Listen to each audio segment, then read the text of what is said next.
달라고 찾아오시는 분들 엄청 많아요.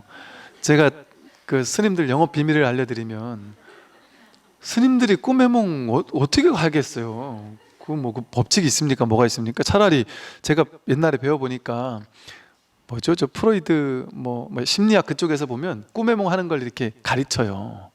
근데 그 가르치는 걸 배워보니까 그것도 막 100%일 수가 없는 거예요. 그냥 대충 이런 꿈은 이런 거더라, 저런 꿈은 저런 거더라, 이렇게 통계 비슷하게 이렇게 가르치면서 그것도 정확할 수 없어요. 왠지 아세요? 사람은 자기마다 자기가 살아온 업이 다르잖아요. 그러니까 상징이 다 다른 거예요. 어떤 사람은 어떤 경험이 좋은 경험인 거예요. 딴 사람은 그 경험이 나쁜 경험인 거예요. 어떤 사람은 뭐 돼지 이런 꿈을 꿨다 이러면 돈이 생길려나 이런 꿈, 이런 이미지일 수도 있단 말이죠. 딴 사람 아닐 수도 있단 말이죠. 사람마다 자기 분별이 다르기 때문에 자기 꿈은 사실은 자기 분별 속에서 나온 거기 때문에 그걸 남이 어떻게 해석해줘요? 그 사람이 어떤 분별을 하는지를 알 수가 없는데, 그 사람이 어떤 업을 지니고 있는지를 알 수가 없잖아요. 그러니까 그 사람 꿈은 사실은 그 사람밖에 모르는 거예요. 근데 그 사람도 그걸 알 수가 없죠. 근데 남이 어떻게 그걸 알아요? 안다고 생각하면 오만한 거죠. 어리석은 거든지. 그냥 이럴 수는 있죠. 이제 저도 아는 척해요, 가끔씩은. 그게 알아서 아는 척하는 게 아니라 이분에게, 이분의 지금 상황에서, 이분의 입장에서, 이분이 예를 들면 특히나 이제 이렇게 수행하겠다, 마음 공부하겠다고 오는 사람에게는 오히려 그런데 걸리냐 하고 그냥 이렇게 얘기를 해드리는데, 뭐 이렇게 노부살님들 중에 평생 자식을 위한 기복적인 기도 이렇게 하고 사시다가 뭔가 막 꿈을 꾸셔가지고 막 이렇게 오셨다 이러면 그분들한테는 아이고 꿈 그 의미 없어요 이렇게 얘기하면은 작게는 제가 영험 없는 중이 되고, 또 크게는 그분이 서운해 하세요. 스님이 나를 무시한다, 너무 홀대한다, 이렇게 생각하실 수 있어요. 그래서 그런 분들에게는 아직 이제 이 공부할 근기가 아직 안 되신 분이라 싶으면 그분들에게는 그냥 이렇게 설명해 드리죠. 그분의 요즘의 상황과 입장과 조건을 들어보고서는 이분에겐 이렇게 해석해 드리면 이분의 좀 더 좋으시겠구나 해서 좋은 쪽으로 이렇게 설명해 드리는 거예요. 그러니 우리 입장에서는 그걸 짜맞춰서 설명해 드려야 되니까 얼마나 힘들겠어요. 그러니까 굳이 우리를 힘들게 할 필요 없단 말이죠. 그 다 그냥 가짜로 하는 말이니까. 현실이 가짜인데, 현실이 연기법이 인연 가합이잖아요. 인연이 가짜로 합한 건데 부처님 법이 무분별이잖아요. 그 의미가 없다는 얘기거든요. 의미 없는 게 부처님 법인데 의미를 찾으려고 하고 의미를 물어보면 되겠습니까? 그러니까 그 의미를 찾으려는 게 분별의 습성이거든요. 그러니까 어떤 말에도 의미를 부여할 필요가 없어요. 의미를 부여하면 거기 걸리거든요. 거기 사로잡히거든요. 이게 좋은 거다 이러면은 막 좋은 데 집착하고, 나쁜 거다 이러면 막 두려움에 떨어요. 꿈 하나 꿨다고 두려움에 떨거나, 꿈 하나 꿨다고 뭔가 뭐 내가 잘 될까 하고 막 신나거나 이럴 필요가 있겠습니까? 그럴 필요가 없어요. 그래서 그냥 이렇게 넘기면 돼요. 굳이 막 어떤 뜻을 찾으려 할 필요가 없이. 현실에도 뜻이 없는데, 현실도 마찬가지예요. 현실에 어떤 이런저런 일들이 벌어져도 이게 무슨 메시지일까요? 그런 건 찾을 필요 없습니다. 아무 뜻이 없어요. 인연생 인연멸일 뿐이에요. 그러면 그냥 허용하게 돼요. 그냥 받아들이게 돼요. 그 속에서 내가 할 수 있는 최선을 그냥 다해서 반응하게 돼요. 그러니까 큰 스님들이 말씀하시는 게, 큰 스님들 어떻게 사신다고 하느냐 하면 그냥 딱히 이렇게 살아야 되겠다거나 저렇게 살아야 되겠다거나 하는 목표가 없어요. 다들 무슨 말을 하시냐면 인연 따라 산다, 인연에 반응해서 산다, 인연을 만나면 베풀고 인연이 없으면 쉰다. 그냥 다 이런 말이거든요. 그러니까 반드시 이렇게 돼야 돼 저렇게 돼야 되라는 그 고집이 없는 거예요. 그게 무사인이에요. 일을 쉰 사람, 일을 마친 사람. 우리도 지금 일을 다 마친 사람들이에요. 근데 일을 마쳤다고 해도 밥은 먹어야 되잖아요. 안 그러면 죽으니까. 밥을 먹으려면 밥이랑 반찬을 사야 되잖아요. 살려면 돈이 있어야 되잖아요. 그러니까 돈을 벌어야 돼요. 그러니까 일은 마쳤는데 얘를 먹여 살려야 돼요. 꿈속에서 꿈은 꿔야 돼요. 그러니까 일을 마쳤어도 어차피 현실에서 성실하게 살아야 돼요. 직장 생활 해야 되고, 남편 뒷바라지 해야 되고, 자식들 뒷바라지 해줘야 되고, 할 건 다 한단 말이에요. 저절로 하게 돼 있어요. 일을 마쳤는데도 하는 거예요. 마친 채로 하는 거예요. 그러니까 그 일을 하면서 집착이 없죠. 두려움이 없죠. 그냥 하는 거지요. 두려움 없이 그냥 하는 거예요. 나에게 펼쳐진 삶 자체가 불사예요. 부처님 일이에요. 내가 바로 부처고, 그러니까 내가 하는 일이 부처예요. 귀한 일, 천한 일이 없습니다. 세상에는. 성자가 된 청소부, 성자가 청소하는 거예요. 깨달은 사람이. 성자가 된 주부, 뭐 하는 거예요? 설거지 하는 거예요. 평생 설거지하고 빨래하고 자식 뒷바라지하고 밥 해주고. 성자가 된 주부가 그 일을 하는 게 가장 성스러운 성직을 수행하고 있는 거예요. 교회, 성당, 절에서 목사, 신부, 스님들이 성직자? 그게 아니에요. 분별이 없는 사람은 매 순간이 성직을 수행하는 거예요. 매 순간 불사 아닌 일이 없는 것이고, 전부 다 하나님의 일을 하는 거예요. 매 순간이 복음이에요. 그러나 분별을 쫓아가는 사람은 매 순간이 속된 일을 하는 거예요. 아무리 성직자들이 목사, 신부, 스님들이 절에서 교회, 성당에서 성스러운 뭔가를 해도 속마음이 분별에 찌들어 있으면, 탐지지 삼독에 찌들어 있다면 그건 전혀 성직이 아니죠. 이건 부처님 말씀이에요. 브라만이 아니다. 너가 무슨 생각, 무슨 말, 무슨 행동하느냐, 말과 생각과 행동, 업의 어떤 업을 짓느냐가 그 사람을 브라만이 되기도 하고 속되게 만들기도 하는 거지, 계층이 그 사람을 성스럽게 만들거나 속되게 만드는 것이 아니다. 그 얘기를 하셨거든요. 그러니까 부처님 말씀에 의하면 승복경 머리 깎은 게 스님이 아니고 분별을 조복받기 위해서 끊임없이 정진하는 공부인이 수행자인 거예요. 스님인 거예요. 완전히 내가 깨닫지 못했더라도, 완전히 분별을 조복받지 못했더라도, 아직은 부족하더라도 그래도 내가 이 길이 정말 진리의 길이구나 에 대한 굳은 믿음, 불법성 삼보에 대한 굳은 믿음을 가지고 내가 그래도 이 공부를 내가 끝끝내 해내고야 말겠다라는 굳은 발심을 가지고 이 오롯한 한 길로 끝끝내 내가 한눈 팔지 않고 이 길을 걷겠다 하면 그 사람이 공부인이고 그 사람이 수행자인 거죠. 그 사람이 성직자인 거죠. 그러나 서산대사가, 서산 스님께서 그런 얘기 많이 했거든요. 지금의 시대는 가사 입은 도적대들이 너무 많다. 그러면서 이제 몇몇 가지 비유를 들으시면서 얘기를 하셨거든요. 그게 지금 우리 초발심자경문 발심수행장 해가지고 그 옛날 스님들이 써놓은 글들이 스님들 처음 출가하면 읽는 글이거든요. 거기에 그런 게 나와요. 그래서 스님 생활은 이 스님 얘기하는 것처럼 이런 수행자가 되면 안 된다 하고 경책을 하거든요. 그러니까 그런 걸 보면 불교 교리에 따르면 이 차별이 없는 거예요. 승속이. 그것도 불이법이잖아요. 둘이 없는 거예요. 내가 공부할 거냐 말 거냐, 내가 이 공부가 귀한 줄 알고 이 공부를 끝끝내 해마칠 사람이냐 아니냐, 그 차이가 있을 뿐이에요. 그러나 이 겉모습이 있는 이유는, 이 절이나 이런 겉모습이 있는 이유는 방편이죠. 그러니까 방편을 무시할 필요는 없어요. 무시하진 않아야 되지만 거기에 가로막혀가지고 나 같은 사람이 어떻게 깨닫겠어. 스님들은 승복을 입는 것만으로도, 다 그렇게 생각하잖아요. 승복을 입고 머리를 깎는 것만으로도 어마어마한 공덕을 지은 사람이야. 제 생각에는 아니에요. 제가 출가할 때 어이없게 출가했다니까요. 제가 출가해보니까 뭐지 이게 출가야? 이렇게 되게 어이없었다니까요. 저는 지금 당장 출세할 생각 없고 이제 언젠가 이제 마음 정리하고 이래저래 정리하고 나면 스님께 오겠습니다 하고 인사드리려고 은사심 찾아갔다가 그 자리에서 바로 따라와 이래가지고 그날 갑자기 머리 깎고 그날 갑자기 얼떨결에 갔는데 그것도 제가 지금 충격인데, 지금 오늘 갑자기 생자복 입고 있는 것도 충격인데 3일 4일 됐나? 그 절에 스님들이 별로 안 계신 거예요. 절에 이름 많은데. 그 은사 스님께서 갑자기 내일 아침에 수계할 준비해라.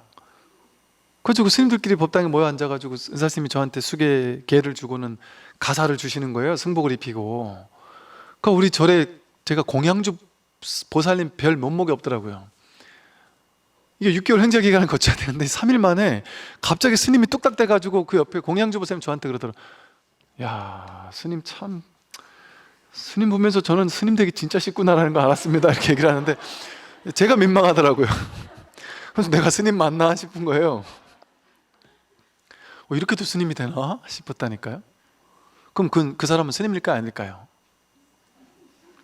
스님일까 아닐까요?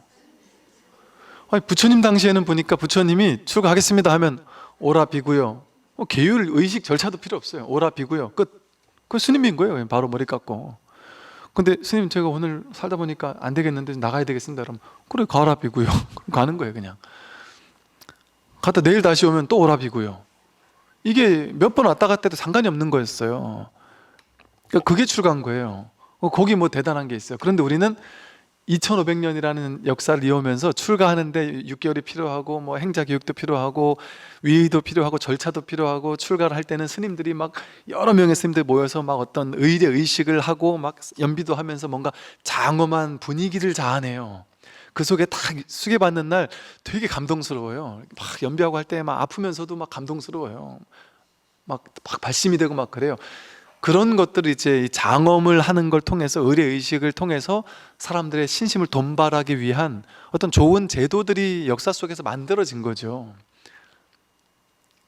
그건 좋은 방편이지만 그게 전부인 건 아니죠. 반드시 필수인 건 아니죠. 그 말은 뭐겠어요? 그게 필수가 아니라는 거예요. 누구나 부처 아닌 바가 없다는 거예요. 누구나 스님 아닌 바가 없다는 거예요. 발심하면. 그러니까 지금 이대로 우리는 부처고 우리가 하는 일이 불사예요. 여기 연기법에 저촉되지 않는 사람이 있습니까? 단 한순간도? 연기작용을 일으키지 않는 사람이 있습니까? 한 명도 없어요. 전부 다 지금 부처의 일을 행하고 있는 거죠. 그래서 모든 것이 불사 아님이 없는데 어찌 생각을 거둬 좌선해야만 하겠는가? 어찌 부처가 내가 수행해야만 깨닫는다, 뭐 출가해야만 깨닫는다, 내가 뭐 계율을 지켜야만 깨닫는다, 나는 옛날에 죄를 졌기 때문에 깨닫지 못한다, 이게 망상이에요. 죄가 뭔데요? 죄가 뭔데 죄를 졌기 때문에 못 깨달아요? 죄는 그냥 인연 따라 생기고 사라지는 거에다가 사람들끼리 야 이런 건 조금 싫으니까 우리 이거 죄로 하자 정한 거예요. 어느 순간에 정해놓고 다 같이 오케이 그거대로 하자, 그건 좋은 걸로 하고 이건 나쁜 걸로 하자, 그렇게 정한 거예요 그냥. 근데 그게 오래되다 보니까 그 정한 걸 가지고 자기가 그걸 어겼을 때 진짜 큰 죄를 지은 지옥 갈 사람인 것처럼, 그 사람끼리 정해놓고 그거 왜 죽은 다음에 저승사자하고 뭔 상관이 있어요? 저승사자가 만든 계율이 아닌데, 선악이 아닌데 사람끼리 만든 거잖아요. 그죠?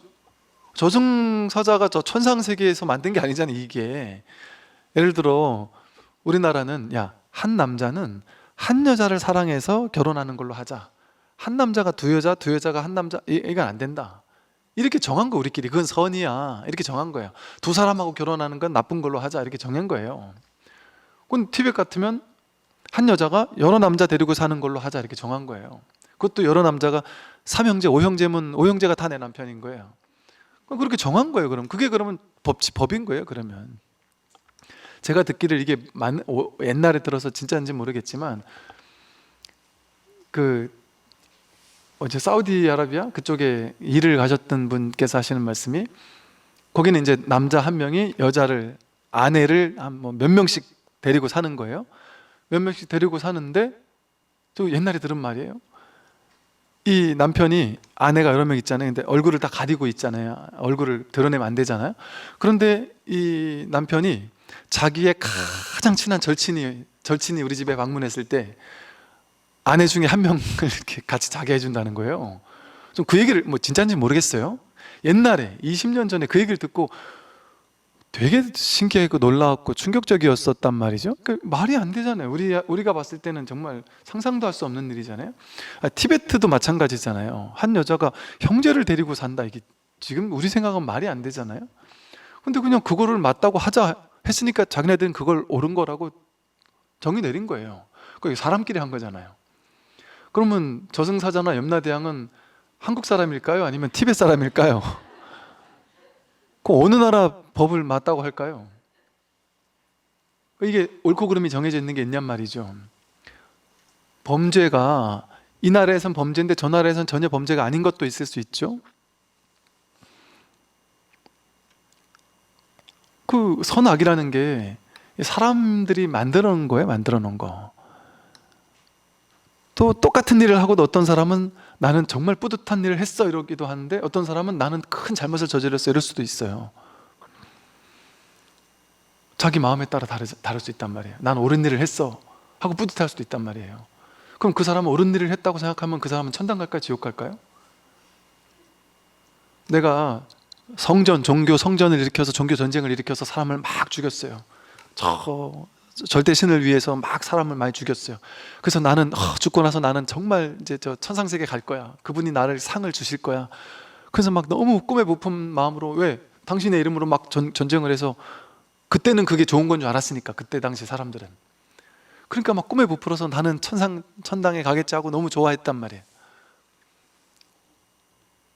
근데 근래에 전쟁에 나가지고 누군가를 죽이고 나서는 어떤 사람은 너무 큰 죄의식을 가지고 있어요. 그럼 죄의식 가진 사람과 막 행복에 겨워온 사람은 죽고 나서 어디를 가야 될까요?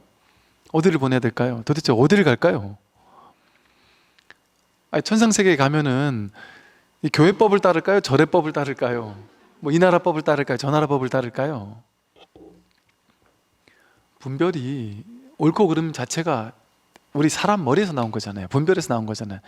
상황에서 나오잖아요. 상황에서, 조건에서 나오잖아요. 인연 따라 나오잖아요. 그러니까 제가 어릴 때 이렇게 낫지를, 친구하고 낫지를 하다가 나도 모르게 이렇게 낫지를 했는데 보니까 막 피가 튀더라 그랬잖아요. 나중에 보니 낫지를 열심히 우리 한 것밖에 없어요. 근데 옆에 친구 여기 이만큼 찢었단 말이죠. 그럼 제가 범죄를 저지른 겁니까? 인연이 그렇게 만들었단 말이죠. 그럼 이거 자체가, 이 현실 자체가 죄라고 할 수 있느냐? 이거 자체가 나쁜 행동이라 할 수 있느냐? 근데 알 수 없잖아요. 그 사람 마음속에 자기는 모르는 척 하려 했는데 의도를 가졌을 수도 있잖아요. 그걸 누가 알 거예요, 도대체? 누가 알고 그거를, 염라대왕은 그걸 다 알아서 그런 걸 할 건지.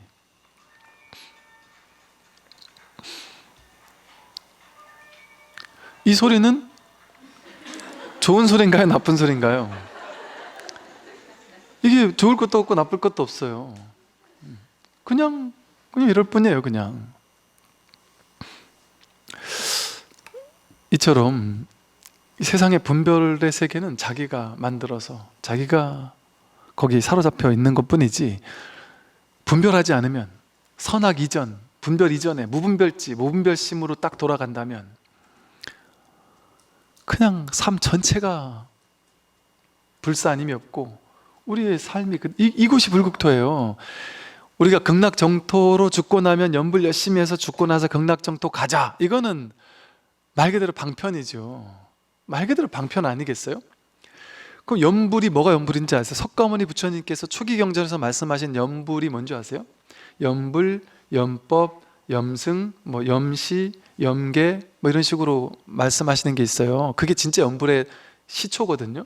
그 연불은 뭐냐면 염하라는 거예요. 항상 잊지 말라는 거예요. 즉 내가 바로 부처라는 것을 언제나 염하라는 거예요. 잊지 말라는 거예요. 기억하라는 거예요.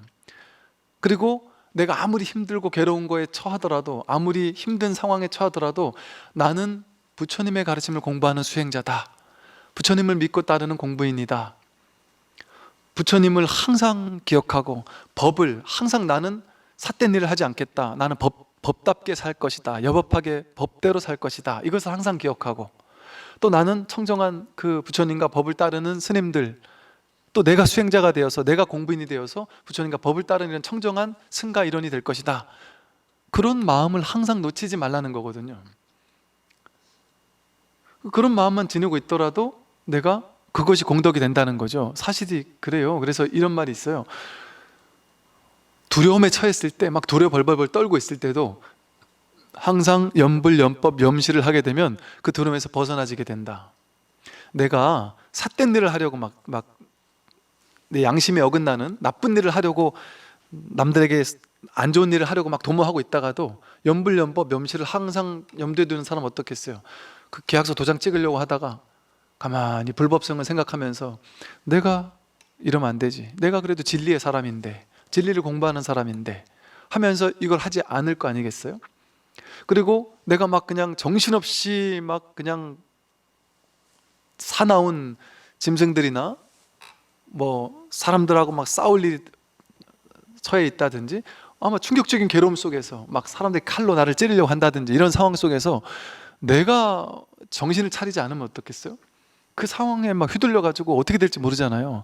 그런데 제가 그 말씀 드렸나요? 그 사람이 딱 정신만 차리면 된다는 게, 수리남 그 드라마에 실제 수리남이 실제 그 마야광 거기 실제 있었던 일이라 그러잖아요. 근데 그 기사 나온 걸 보니까 실제 수리남 그 마야광에게 잡혀가지고, 아니 잡힌 게 아니라 그 마야광에서 그 침투에 들어가가지고 그냥 들어간 거죠. 들어가서 거기서 그냥 몰래 아닌 척하고, 그걸 뭐라 해야지, 스파이로 들어갔단 말이에요.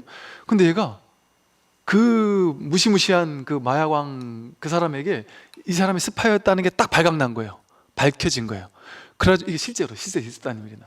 근데 그 사람 인터뷰를 하는데 그 사람이 밝혀지고 발각되고 나서 순식간 난 죽었구나, 난 무조건 죽었구나, 그래서 그냥 완전히 난 죽었구나라는 게 너무 두렵다는 거죠, 순식간. 그런데 그 순간, 아, 나는 도저히 빠져나갈 수 없고 죽은 게 확실하다, 이제는 끝이다 하는 생각이 드니까 갑자기 마음이 확 놓여지더래요. 죽고 사는 거에 대한 두려움이 딱 사라지더래요. 그걸 확 인정하고 받아들이고 나니까 어차피 죽은 목숨이야 하고 더 이상 고걸할 필요가 없구나, 나 어차피 죽은 건데 뭐 하고 그냥 탁 놔버리더라는 거예요. 그러면서 생사에 대한 두려움이 탁 놔지더라는 거예요. 그 어차피 죽은 건데 뭐. 그러니까 정신이 딱 돌아오더라는 거예요. 말짱해지더라는 거죠. 그러면서 기지가, 나도 모르는 기지가 발휘가 되어서 지혜가 생겨나서 오히려 큰 소리를 쳤대요. 그래, 나 처음에는 이렇게 해서 온 거 맞다. 구체적인 얘기는 그 기사에 안 나오지만 그냥 어떤 기지를 발휘할 수 있는 어떤 지혜가 갑자기 생겼겠죠. 근데 거기서 두려움에 벌벌벌 떨고 있었으면 어땠을까요? 얘가 두려움에 벌벌벌 떨고 있으면 나라도 저는 맞구나, 제발 저런 게 맞구나 해서 죽이든 어떻게 했을 거 아니겠어요? 근데 이 사람이 하나도 떨지도 않으면서 오히려 너무 당당한 모습을 보니까 이쪽에서 어떻겠어요? 뭐지? 제가 처음에는 저렇게 하려고 왔는데 진짜 우리 편이 됐나? 아니면 얘가 진짜 내 사람인가? 이거를 믿을 수도 있을 거 아니겠어요, 이를테면. 근데 그게 두려워서 버들버들 떠는 동안은 그런 기지가 발휘가 안 되죠. 그래서 우리가 뭐 어디 끌려가더라도 정신만 똑바로 차면 산다는 게, 우리 관음경 보면 관세음보살 보문품 보면 내 그 얘기잖아요. 물에서 떠내려가더라도 관세음보살님을 염하기만 하면 떠내가지 않고, 칼로 누가 죽이려고 찾아왔다가도, 도적대가 찾아왔더라도 관세음보살님을 염하면 거기서 벗어날 수 있다, 이 얘기잖아요. 아까 그분이 한 게 그대로 그 얘기가 똑같은 거예요. 염불염법 염시, 관세음보살 염한 것과 똑같은 거예요. 관세음보살을 안 했어도 중도를 실천한다는 게 뭐라 그랬어요? 중도가 현실을 이건 나에게 좋은 일이야 나쁜 일이야 하고 판단하는 건 분별심이라 그랬잖아요. 판단하지 않고 있는 그대로 허용하는 게 중도라 그랬어요. 이걸 취하거나 저걸 취하지 않는 취사간택심을 일으키지 않는 거. 그럼 지금 현실을 있는 그대로 보는 거란 말이에요. 그럼 아까 그 수리남의 그 사람이 그 현실, 그 순간 내가 살아야 돼 이런 분별 망상이 없고, 죽은 건 나쁜 거고 사는 건 좋은 거야 이런 취하고자 하는 이런 생각 없이 문득 지금 이 순간으로 딱 돌아온 거예요. 그러니까 생사를 탁 내려놓고 그냥 현실을 딱 직시하게 됐단 말이죠. 그게 염불이에요. 분별이 탁 놔지는 순간이란 말이에요. 그게 염불입니다. 부처를 명호를 염해야지만 염불이 아니고, 당연히 교회에서도 일어날 수 있고 성당에서도 일어날 수 있고 종교가 없어도 일어날 수 있죠. 그런 일은 그렇게 딱 현실을 있는 그대로 딱 직시하고 정견하게 되고 온전히 허용하고 받아들이게 돼버리면, 삶을 탁 받아들이게 돼버리면 어떻게 돼요? 삶을 받아들이게 되면 곧바로 다음 스텝을 받게 돼요. 어떤 스텝이냐면 오케이, 인정이니까 이제 난 뭐 할까? 이게 바로 나오게 된다니까요. 근데 억울함을 당한 사람들, 괴로움을 당한 사람들이 괴로움을 당했어, 오케이, 인정. 그럼 나 이제 뭐 하지? 이렇게 되는 게 아니에요. 괴로움을 당했고 억울함을 당했으면 찌질해져요, 사람이. 내가 왜 세상은 안 그런데 나만 이래 됐을까? 도대체 누가 나를 이렇게 했을까? 비참한데 난 이러다가 그냥 죽어버릴까? 자살을 해버릴까? 아니면 나를 이렇게 만드는 저놈들 복수를 할까? 왜 나한테만 이런 게 온 거야? 하고 막 온갖 원망하고 막 시비하고 이러느라고 몇 날 며칠 스트레스 받고 괴로움에 빠져 있단 말이에요. 그러다가 나중에 이제 한두 달 지나고 나서 정신 차려서 아유, 이제는 내려놔야지, 방법이 없구나, 그제서야 받아들이고 나니까 그때 그럼 이제 뭘 시작할까? 그래가지고 몇 날 며칠을 고생하다가 정신 차리는 거예요, 보통 사람들은. 그런데 중도를 실천한다면 곧바로 받아들이니까 다음 스텝이 바로, 그게 열정을 불사르는 사람이죠. 바로 행동하니까 바로 행동에 옮기는 사람이잖아요. 그러니까 우리가 그러잖아요. 마음 공부하면 집착이 없으니까 열정적이지 않고 사람이 게을러지지 않을까요? 게을러집니까? 더 곧바로 행동하게 된다니까요. 행동할 수 있는 힘이 더 세진다니까요. 온전히 허용하고 받아들이니까, 삶을 완전히 중도적으로 수용해버리니까, 받아들이니까 그 삶에서 완전히 깨어나게 되는 것이죠. 그게 지혜거든요. 그래서 매 순간 이룰 수 있는 가능성이 우리에게는 늘 펼쳐져 있어요. 이 깨어날 수 있는 가능성. 그리고 사실은 본래 깨어나 있고 자기 분별이 그걸 자꾸 가두어서 그렇지. 그래서 그런 입장에서는 모든 게 불사님이 없고, 우리는 억지로 자선해야만 깨닫는 게 아니에요. 수행을 해야만 깨닫는 게 아니에요. 본래 깨달아 있다는 걸 문득 확인하는 데는 수행이 필요한 게 아닙니다. 올바른 법이 필요한 거지. 올바른 법을 듣는 게 필요한 거예요. 부처님께서 평생 하신 게 법을 설하러 다닌 거잖아요. 평생 법을 설하러 다녔잖아요, 부처님은. 아니, 부처님 일대기를 다 읽어보면 부처님이 여기 가서 연불해라, 여기 가서 독경해라, 여기 가서 좌선해라, 뭐 이런 거 뭐 써라, 뭐 숙제 내가 100일 해라, 뭐 이런 거 안 했잖아요. 그러니까 여러분, 그래서 저도 이걸 할 사람 하라고 하는 거예요. 안 할 사람 안 해도 된다. 안 한다고 복이 없는 사람이고 한다고 복이 많은 사람, 이런 거 아니에요. 아무 상관없죠.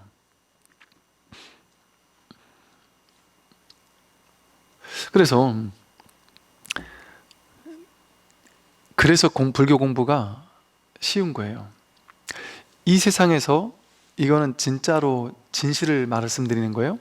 이 세상에서 가장 쉬운 공부, 그게 깨닫는 거예요. 너무 쉬워서 쉽다고 말조차 할 수 없는, 너무 쉬워서 이건 쉽다 어렵다라는 말이 붙지가 않는, 아무것도 할 게 없는 너무 쉬운 공부가 이 공부예요.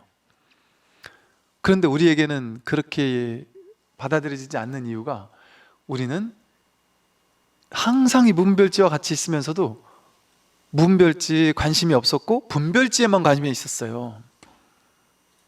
여러분, 이 안경은 여러분을 분별하지 않잖아요. 안경은 그냥 다 비추잖아요. 제가 안경 너머로 사람들을 보면서 평생을 살았을 거 아니에요? 여러분들이 안경을 쓰고 산다 이랬을 때 안경 너머로 보이는 세계만 보고 살았을 거 아니에요. 이 사람 보고 이 사람은 좋다, 저 사람 보고 저 사람은 나쁘다, 이거 보고 이건 좋은 거, 저건 나쁜 거, 이러면서 안경 너머의 세계를 판단 분별하고만 살았잖아요. 근데 그러는 동안에도 좋다 할 때도 나쁘다 할 때도 이 안경은 한 번도 그들을 판단 분별한 적이 없죠. 맑고 투명하니까, 공성이니까. 언제나 우리는 이 안경알을 통해서 세상을 봤단 말이에요. 근데 내가 분별로 보아서 좋다 나쁘다 옳다 그러다 판단했던 것만 평생을 초점을 맞추고 살았잖아요. 그러니까 한 번도 이 안경알이 있는 존재를 한 번도 생각해 본 적이 없는 거죠, 쉽게 말하면. 그런데 안경알을 보는 게 쉬워요, 어려워요? 안경알을 보는 게 쉽습니까, 어렵습니까? 이건 뭐 쉽다고 말할 수 없죠. 안경을 안 본 적이 없으니까. 안 볼 재간이 없잖아요. 그럼 안경알을 어떻게 안 볼 수 있어요? 이거 볼 때 안경알을 보죠. 이거 볼 때 안경알을 보잖아요. 이걸 보면 안경알을 먼저 봐야 이걸 보잖아요. 안경알을 먼저 보고 나서 두 번째 자리에서 이걸 보는 거잖아요. 이걸 보도 안경알을 보죠. 이걸 봐도 안경알을 보지 않아요? 이걸 봐도 안경알을 보지 않아요? 뜰 앞에 잣나무를 봐도 안경알을 보지 않아요? 마삼근을 해도 안경알을 보지 않아요? 무엇이든 안경알이 먼저 드러난단 말이에요. 이거 확인하는 거예요. 항상 늘 있어서 우리가 한 번도 관심 가져보지 못한 거, 너무 익숙한 거라서, 너무 익숙한 거라서 한 번도 관심 가져보지 못한 거, 너무 당연한 거라서. 그래서 이게 어떤 느낌이냐면요, 어려워서 어려운 게 전혀 아니고 너무 쉬워서 상상조차 해보지 않은 거예요. 그래서 허탈해지는 거예요. 이제 이걸 확인하고 나면은 약간 사기당한 것 같은? 그러면은 절에서 왜 저렇게 막 온갖 장엄을 하고 막 삼천대천세계를 칠보로서 장엄하는 것보다 이 공부가 더 어마어마하게 대단한 공부라느니 하는 그런 장엄이 왜 나왔지? 왜 그렇게까지 뻥을 쳤지 싶단 말이에요, 처음에는. 그런데 이 공부에 하나하나 익숙해지면 익숙해질수록 그럴 수밖에 없구나. 이게 전부기 때문에, 이것뿐이기 때문에, 이게 전부이기 때문에 그런 말로도 부족하구나, 그런 말로도 부족한 그런 측면이 있단 말이에요. 이거 이상은 없어요. 삼천대천세계 온 우주 전체를 금은보와 칠보로 장엄해서 사람들에게 다 나눠주는 복도 아니에요. 그거는 진짜 복도 아니에요. 이 법에 비하면 손톱만큼의 때도 안 되는 거예요. 그 복은. 이게 뻥이 아니더라고요. 부처님은 왜 그렇게 과장을 많이 하시지 하고 경전을 보면 쉽단 말이에요. 1도 과장이 아니에요. 부처님 경전에 나오는 말씀은 전혀 과장이 아니에요. 그렇게 얘기할 수 있는 측면이 분명히 있단 말이에요. 그런데 반대적 측면은 너무 당연해서, 너무 쉬워서 이걸 얘기하려고 스님 그렇게까지 막 그냥 유튜브에 뭐 설법을, 동영상을 막 800개씩 올려놨습니까? 이거 그냥 뭐 언뜻 생각하면 이거 뭔가 이게 마음이 탁 맞는 사람에게는 한 5분만 설명하면 금방 알 것 같은 느낌이 또 있어요. 막상 해보면 안 되지만.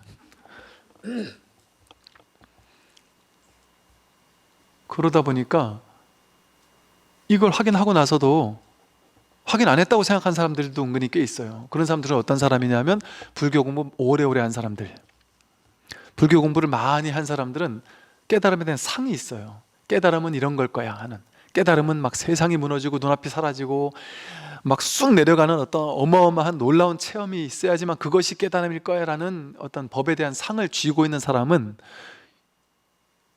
이거를 확인하고 나서도 나는 몰라요 이래요. 나는 몰라요 이래요. 스님 말하는 건 환히 이해가 될 뿐 아니라 가슴으로 이해가 돼요. 정말 진짜구나, 이게 확 이해가 돼요. 그런데 나는 깨달음만 없어요, 체험만 없어요, 이렇게 얘기를 해요. 체험만 없고 나머지는 다 알겠어요, 이렇게 얘기를 해요.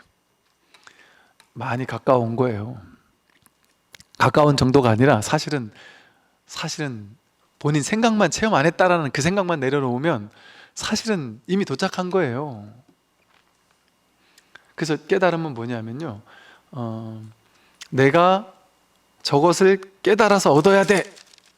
그래서 깨달음을 얻고 나면 내가 부처가 될 거야, 이렇게 생각하던 사람이 열심히 수행해가지고 이걸 얻으려고 막 이렇게도 해보고 저렇게도 해보고 막 이걸로도 해보고 저걸로도 해보고 막 얻으려고 막 하다가 못 얻다가 온갖 방법을 쓰다가 결국엔 이 방법을 쓰니까 됐구나 하고 이렇게 얻고 나서 난 해탈했어, 이렇게 끝나는 게 아니에요.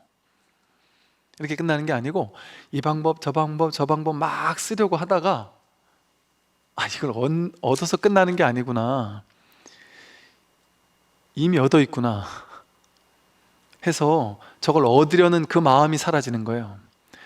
얻으려는 마음을 가지고 수행을 통해 그걸 얻거나 끝나는 게 아니라 얻으려고 마음을 가지다가 본래 갖추어져 있었던 것이구나, 본래 구조기구나, 얻을 필요가 없는 거구나를 알고 나면 어떠겠어요? 얻어야 된다는 생각 자체가 없겠죠. 질문이 사라지겠죠. 얻어야 된다는 그 생각이 사라지겠죠. 그게 깨달음이라고 하는 거예요. 원하는 걸 얻고 나서 해결되는 게 아니고. 우리 현실도 똑같아요. 내가 집착하고 내가 원하는 것을 얻고 나서 행복해진다고 우리는 착각하잖아요. 돈을 얻고 나면 난 풍요로워질 거야. 자식이 좋은 대학교 가고 좋은 데 취직하고 하면 난 행복해질 거야.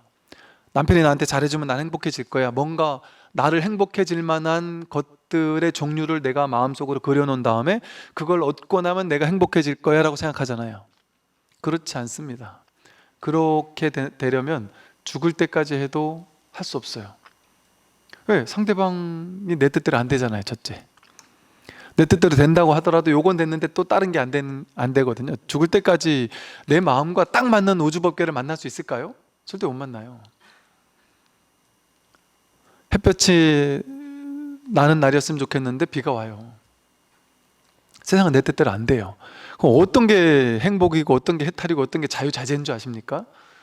내가 이거 원하고 저거 원하고 내 인생에 요건 없어졌으면 좋겠고 요건 있어야 돼 하고 온갖 열정을 가지고 유의 조작을 해가면서 노력하고 애써가면서 이건 가지려고 노력하고 이건 없애려고 노력하고 좋은 사람은 내 사람으로 만들려고 노력하고 싫은 사람은 없애려고 노력하고 온갖 길을 쓰면서 평생을 살았는데 나이 들어서는 젊음을 갖고 싶고 건강을 갖고 싶고 계속 끊임없이 뭔가 갖고 싶고 이러면 살았는데 그걸 다 얻고 나서 부처가 되는 게 아니고요.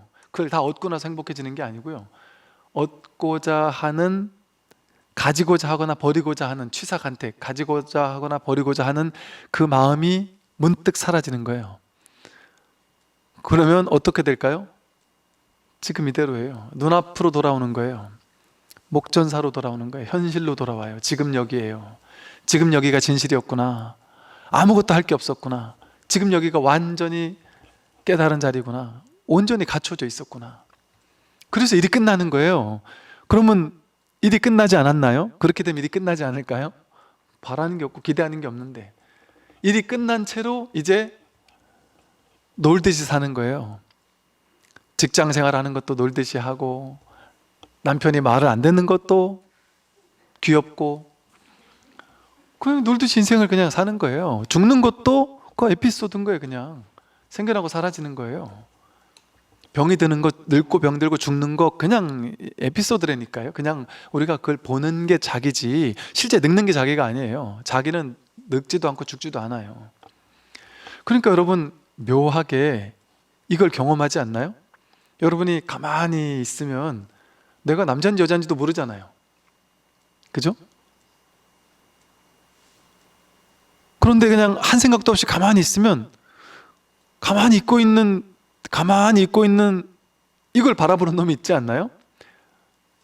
조용할 때 조용하구나 하고 알고 있고 시끄러울 때 시끄럽구나 하고 알고 있고